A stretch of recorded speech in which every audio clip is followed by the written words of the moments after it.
Révélations explosives, Fridolin Queux a encore frappé, il avoue tout sur les Bamileke. Le très célèbre Fridolin Queux a encore frappé. Dans une lettre ouverte, dont Cameroun Web a reçu copie, l'enseignant de l'université de Yaoundé 1 dit qu'il annonce bientôt son divorce avec la communauté Bamileke. Monsieur le banquier, très cher frère Bamileke, je sais que tu aimes, quand j'ajoute ça, tu me reproches de traiter des sujets qui ne sont pas à ton goût de financier. Mais je dois te rappeler que je suis une personne mature, et je choisis les sujets qui conviennent à mon goût de carnivore des idées. Ce n'est pas parce que je traite un sujet qui te déplaît que je cesse d'être un éclaireur. Tu veux donc me dire que le jour où tu m'as invité et reçu dans ton bureau à Douala, si j'avais traité du problème foncier sur Equinox TV la veille, à la façon dont je le fais maintenant, tu ne m'aurais pas donné le gros 50 colo là ? Point d'interrogation, mon frère, je choisirais même désormais les sujets qui fâchent, parce que c'est de leur résolution que peuvent émerger la justice, la paix et le développement. Je ne sais pas pourquoi l'affaire du foncier vous pince l'œsophage autant.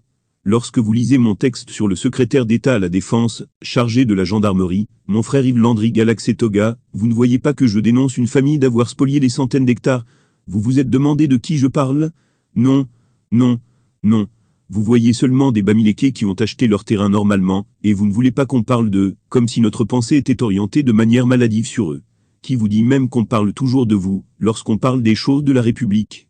La République se résume-t-elle aux montagnes de l'Ouest, et à la plaine environnante? Point d'interrogation, mon frère, voici mon rôle, moi le petit Rianton, faire réfléchir les grands, faire douter les puissants, faire sombrer les méchants. Chacun de mes textes est une prise de risque calculée.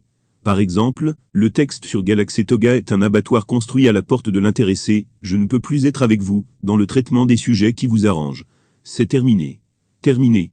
Nous sommes en séparation de corps, je l'ai dit dans un précédent Facebook, avant un divorce inévitable, si rien ne change, parce que je me rends compte que c'était une cynique union de du point des gens crient du bout des lèvres, leur souhait du changement et leur attachement à la paix, mais ils s'encombrent publiquement, royalement, d'injustice et d'inégalité en convoquant le principe de l'accaparement capitaliste. Qu'ils ne se plaignent donc pas que les capitalistes impérialistes d'étoudis, le grand frère du mal, les massacrent aux nosos et les embastillent aux faciès. Maintenant je comprends que c'est normal.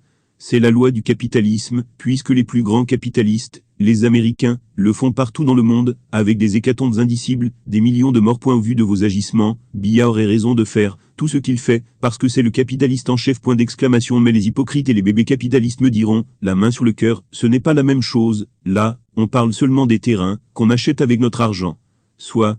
Mais si vous ne vous mettez pas des barrières, si vous trouvez que prendre 10, 20, 100 hectares de terrain est normal, qu'avoir 10, 20, 100 titres fonciers là est normal, si vous, au niveau personnel, vous êtes incapable de discipliner vos appétits, de penser aux autres, et à l'avenir de leur progéniture, que reprochez-vous à ceux qui sont au pouvoir actuellement, et qui ont développé une boulimie sans fin des honneurs et des avoirs?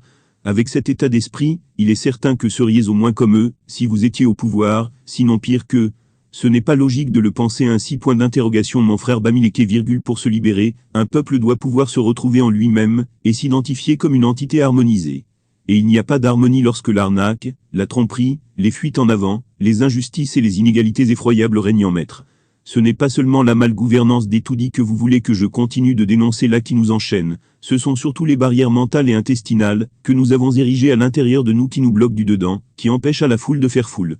Nous jouons aux persécutés, mais il nous manque le visage tragique, et l'affectivité blessée, qui font la caractéristique fondamentale des vraies vies.